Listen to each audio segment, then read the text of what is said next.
Difuzăm chiar acum interviul exclusiv cu secretarul general al NATO, Mark Rutte. Domnia sa a ales în România să ofere un singur interviu unui post de televiziune și a ales Antena 3 CNN. În acest interviu răspunde la cele mai importante întrebări și astăzi ați văzut câteva fragmente din interviu realizat de colegul nostru Radu Tudor.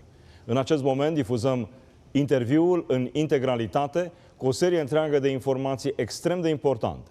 Ce ar face Organizația Nord-Atlantică în condițiile în care România ar fi atacată? Ce va face cu această situație după retragerea trupelor americane din România? Un interviu, în opinia mea, extrem de important pentru a înțelege modul în care gândește secretarul general și, atenție, modul în care gândește întreaga alianță. Secretarul general al NATO, prin natura alianței și a funcției domniei sale, reprezintă punctul de vedere al aliaților și mai puțin punctul său de vedere. Deci, așadar, veți vedea modul în care gândesc toate țările din Alianța Nord-Atlantică cu privire la România într-o situație critică și pentru întreg flancul estic, care se află, așa cum bine știm, sub amenințare. Iată interviul pe larg. Secretary General, welcome to Antena 3 CNN Romania. Thank you so much for having me on the program. Here on the eastern flank we have some provocations, others than we see on the western front of NATO. The direct question is, do you have an evaluation what will happen if Russia will launch a conventional attack on NATO? What is your evaluation and what will happen here on the eastern flank? Well, I don't think they will. And if they would, they know that our reaction will be devastating. Let's assume for a second, and again, I don't predict it will happen, but if it would happen that the Russians or anyone else would attack Romania, they know that Romania will be supported by 31 other countries. They all will come to the rescue of Romania with all the might and power of the collective NATO capabilities, including all our navy, our aircrafts, our air force, our land forces, etc. So they will not do that because they know they can never win. Of course, we have to make sure that in 3, 5, 7 years from now we can still beat them if they will try, and that's why we have to invest more today to make sure we stay as strong as we are today tomorrow. What is the reason of organizing the NATO Industry Forum in Bucharest? Well, because Romania is a key ally. You have now been a part of NATO for over 20 years, I think it is now 21 years if I'm correct. You have been active over the last couple of years in so many missions inside and outside NATO, including in Iraq, for example, but also in other places. You have provided excellent leadership when it came to, for example, to what happened recently here in Airspace in Romania, together with your NATO partners, immediately making sure that we defended NATO airspace. So, for all these reasons, you punch above your weight as a country. You are highly respected in NATO. Secretary General, the US administration decided to partially withdraw US troops from Romania, and the Romanian leader says we need more troops from allied countries to compensate this decision made by the US government. What is your evaluation, and if we can enforce NATO's posture in Romania? You know, the Americans have a large presence in Europe, and what they constantly do is adjust in a sense to make sure that they make the best use of their resources in Europe, and that means sometimes small adjustments. As I said yesterday in a press conference as a president, I would not make too much out of this. This has nothing to do with Romania specifically. It is the Americans looking where can we make maximum use of our troops in Europe and how to best position them to make sure that we defend the collective NATO territory. There is still a US presence in Romania going forward. Of course, we have Eastern Sentry. This is a new activity which starts at the Black Sea and ends in the high north, basically covering the whole of the eastern flank. And that means that if necessary, whenever and wherever necessary, we can have extra resources also in Romania, if that would be necessary here, given the threat levels. You will see next week that you have over 3,500 people more in Romania than normally during this big exercise. to exercise, bringing from a smaller setup of about 1,000 to 1,500 people now, bringing it up to brigade level. What we do is the forward land forces in Romania, and this is all led by the French and many other countries involved. So that means that Romania is well defended by your own armed forces, the forward land force, Eastern Sentry, but also the collective NATO, as we started this interview, if there would be an attack on Romania. Secretary General, in the last 2 years, there have been 50 incidents with Russian drones entering the Romanian airspace and land space.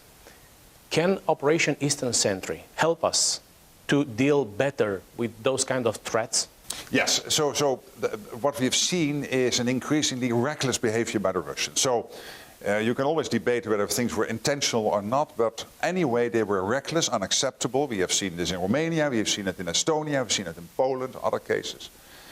We have also seen cutting of undersea sea cables, whether it was intentional or not, again, reckless and unacceptable in the Baltic Sea. So for all these reasons, we started Baltic Sentry, which was now a year ago, and then Eastern Sentry in September, which brings together all the activities on the eastern flank, again, starting in the Black Sea, which is a crucial part of NATO for us collectively to defend, together with Turkey and others, and of course Romania, up to and including the High North. And it integrates all the activities there, plus it is the platform to test and implement new technologies, particularly anti-drone technologies, to make sure that we can protect our airspace.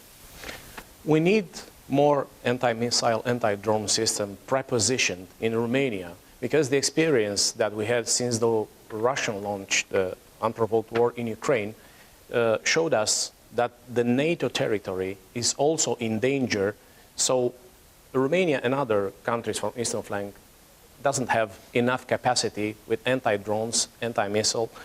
Do you agree with this? Can we see some help from other allies? Well, I agree, but this is up to Romania itself, plus the allies. It is always the two combined. And this is one of the reasons why your president, your government, and I really commend them for that, has decided to invest more in defense.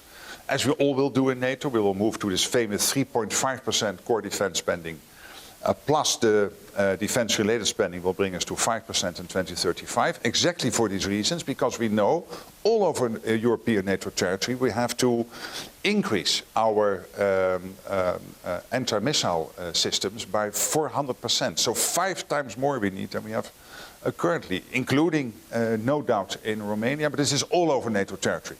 That will take time. You will not achieve that because this is about production. This is why we have this NATO Industry Forum here in Bucharest, to make sure that industry produces faster, at a higher speed, etc.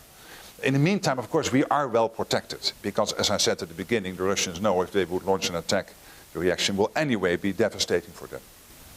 Secretary General, Romania has the longest border with the war. We are the NATO ally well exposed to the Russian war in Ukraine, with the longest land border, and also with the Black Sea. Yeah. What will happen if Russia will advance with the aggressive behavior through the NATO borders, to the Romanian borders? What will happen then? You know, if that happens, of course, we are in full war with Russia. So if they would really attack Romania, as I said in the beginning, if that happens, NATO, sometimes things are simple. We have a deal with NATO. The deal is that an attack on one is an attack on all. And as I said yesterday in the press conference with the President, then you will have the support of all other 31 countries coming to the rescue.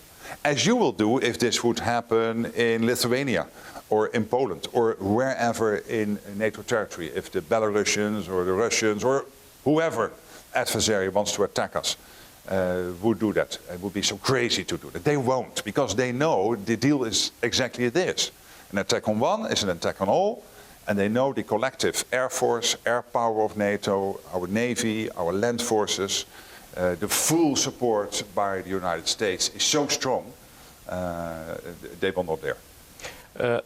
Does NATO have the capacity of surveillance and to see the Russian troops movement if they are getting closer to NATO borders? Well, of course, I cannot tell you everything because this is an open interview, but you can be assured that we know pretty much of what is happening. This is part, of course, of our collective defense. And let's not forget, NATO is Romania, Romania is NATO. So it is not something like you have Romania and then you have NATO. This is all combined. You are an integral part of NATO. That's why you support what NATO is doing in Iraq and Kosovo and other places. And that's why I'm really commending Romania for playing that role within NATO. So the collective NATO endeavor, being stronger thanks to your country, is exactly that, making sure that we know what is happening, and if it happens, that we can react in a way that they will never try again. Secretary General, do you trust the military capacity of Romania and the mobilization that could happen in case of, debating Article 3, Article 4, Article 5, like we did in the last 3 years? Oh yes, I have absolutely full confidence. I again spoke with your Chief of Defense. He is amazing. I spoke with your Defense Minister, your Foreign Minister, your Prime Minister, your President. This country is well established. You are now discussing how to, if necessary, ramp up your armed forces at an even higher pace and speed, and I really commend you for that. So you are taking all the necessary steps, including making sure the money is there. You will end this year north of 2%. You want to reach the 3.5%, not in 2035, but already in 2030. So for all these reasons, yes, you have the Estonians and Latvians and the Lithuanians and the Poles who are above 5%. But then you are directly in the next group of countries, including Germany, which wants to speed up reaching the 3.5 even before 2035. And this is necessary so that the strong Romanian armed forces, together with NATO, will remain strong, given the rapid build-up of the Russian armed forces. So we have to stay ahead of them, and you are helping here. Secretary General, thank you for this interview from Antena 3 CNN Romania. Thank you so much for hosting me.